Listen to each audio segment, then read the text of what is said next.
Saudi अरब में Ukraine शांति शिखर सम्मेलन आयोजित किया गया है। भारत, अमेरिका और चीन समेत 40 देशों ने हिस्सा लिया।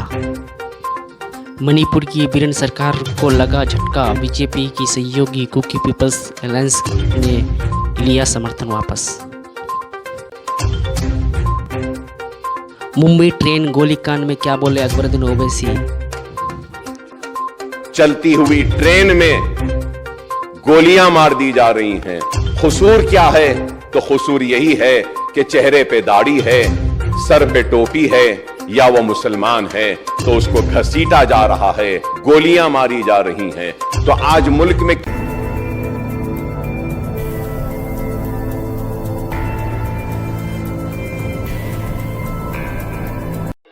भारत के सुरक्षा सलाहकार इन दिनों सऊदी अरब की यात्रा पर हैं।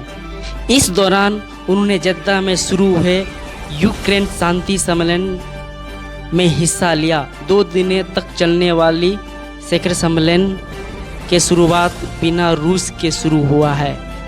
आपको बता दें, इस सम्मेलन में अमेरिका, चीन सहित लगभग 40 देश के प्रतिनिधि हिस्सा ले रहे हैं। शिखर सम्मेलन के लिए डोभाल का सऊदी पहुंचना एक मजबूती संकेत देता है। भारत पिछले 18 महीने से चल रहे इस संघर्ष शांति प्रयास की अपनी भूमिका पर जोर दे रहा है। भारत ने यूक्रेन युद्ध शुरू होने के बाद पहली बार रूस के खिलाफ आवाज़ बुलंद किया है। हालांकि भारत का विरोध सीधे सीधे यूक्रेन रूसी आक्रमण के खिलाफ ना होकर काला सागर अनाज डील को लेकर है।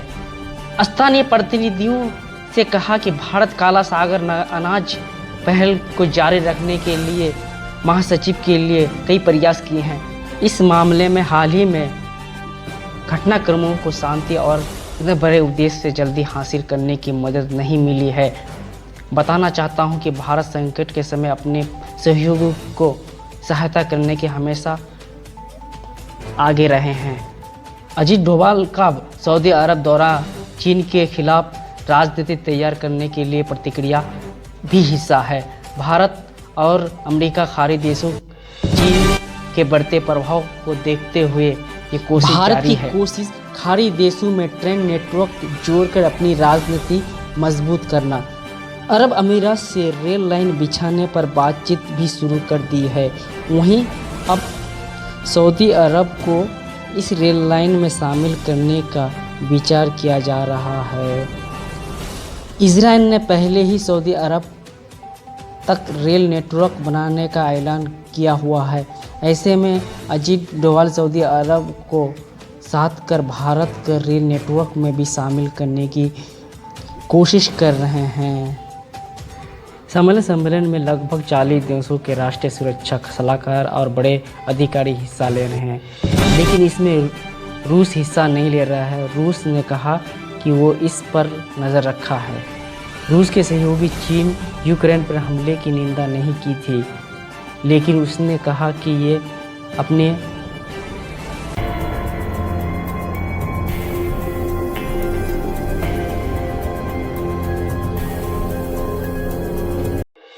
मणिपुर में बीजेपी की सहयोगी दल बीरेन सिंह के नेतृत्व वाली सरकार से समर्थन वापस लेने का ऐलान कर दिया है। मणिपुर में 3 महीने से अधिक समय से जारी हिंसा के बीच मणिपुर में एन बीरेन सिंह सरकार पर एक सहयोगी दल ने राज्य सरकार का समर्थन वापस लेने का फैसला किया है। कुकी पीपल्स अलायंस, जिसके 2 विधायक हैं, राज्यपाल अनुसुईया को लिखित पत्र में समर्थन वापस लेने का घोषणा किया है। हालांकि इस कदम से मुख्यमंत्री बीरेन सिंह की सरकार पर कोई खतरा नहीं है। कुकी पीपल्स के प्रमुख होपिक ने राज्यपाल को लिखे पत्र में कहा कि मौजूदा टकराव पर उन्होंने ये विचार किया है। मुख्यमंत्री एन बीरेन सिंह ने नेतृत्व वाली मणिपुर की मौजूदा सरकार की उनकी पार्टी की तरफ से दिया जा रहा समर्थन खत्म होता है। कुकी पीपल्स मणिपुर सरकार से समर्थन वापस लेती है। बताते चले कि मणिपुर में जारी हिंसा को लेकर बीरेन सिंह की नेतृत्व वाली सरकार देश भर में विरोध झेलना पड़ रहा है। खबर को आगे बढ़ाते हुए, मणिपुर में हिंसा थमने का नाम नहीं ले रही है। पिछले 24 घंटे में हिंसाग्रस्त मणिपुर में पिता पुत्र समेत 6 लोगों की मौत हो गई है। शनिवार सुबह विष्णुपुर चूराचांदपुर सीमा क्षेत्र में दिन भर हुए हमले में लगभग 16 लोग घायल हो गए हैं। इनके इलाके में सेना ने एक बड़ी तलाशी अभियान शुरू किया है, जिसमें गोली चलने से घायल होने के बाद कम से कम उत्पात मचाने वाले को गिरफ्तार कर लिया गया है। सुरक्षा बलों के सूत्रों से ने कहा कि 2 लोगों को करीब से गोली मारने से पहले उनके शरीर में एक विभिन्न हिस्से पर धारदार हथियार से वार किया गया है। पुलिस सूत्रों से बताया कि राज्य में बिगड़ते कानून व्यवस्था की स्थिति देखते हुए आज इम्फाल पूर्व और इम्फाल पश्चिमी जिलों में कर्फ्यू में कोई ढील नहीं दी गई। थमनाकोपकी गांव में ज्ञात लोगों द्वारा गोलीबारी की खबरें सामने आई है। हालांकि किसी के हताहत होने की कोई सूचना नहीं मिली है। जानकारी के मुताबिक अज्ञात लोगों ने इस जिले में आकर हम सब दुआ प्रार्थना करें कि जल्द से जल्द सब ठीक हो जाए।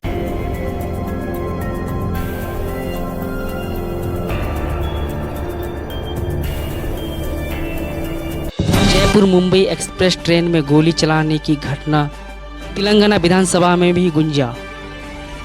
विधानसभा में संबोधित करते हुए अकबरुद्दीन ओवैसी ने क्या कहा, आज देखिए पूरी वीडियो और शेयर कीजिए।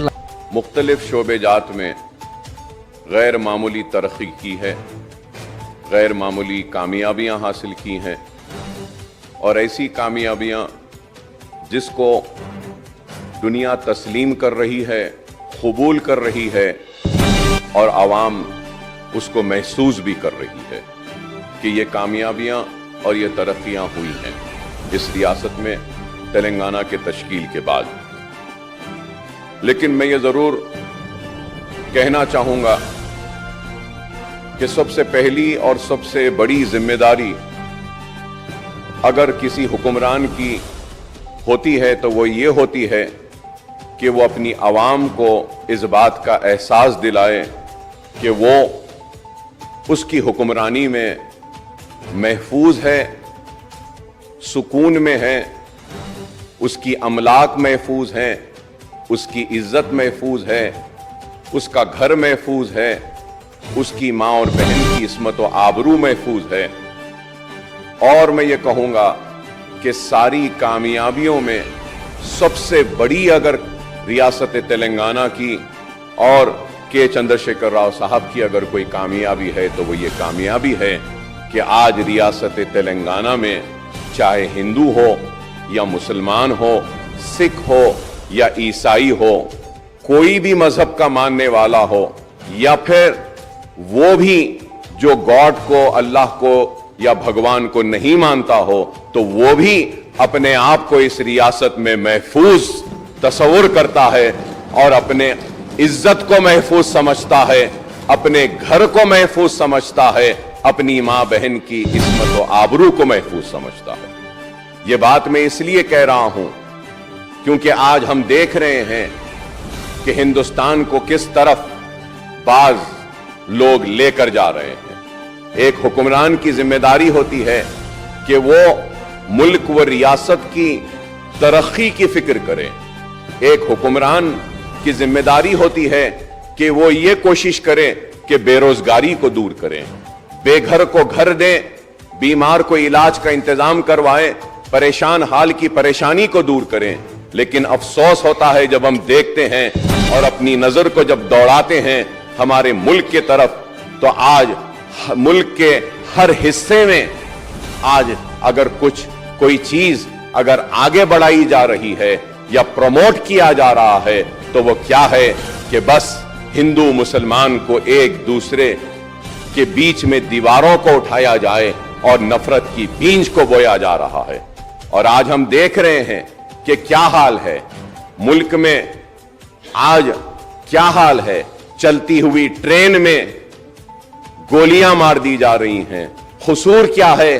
तो कसूर यही है कि चेहरे पे दाढ़ी है, सर पे टोपी है या वो मुसलमान है तो उसको घसीटा जा रहा है, गोलियां मारी जा रही हैं। तो आज मुल्क में इस वीडियो को लाइक करें, हमारे चैनल को सब्सक्राइब करें और बेल आइकन जरूर प्रेस करें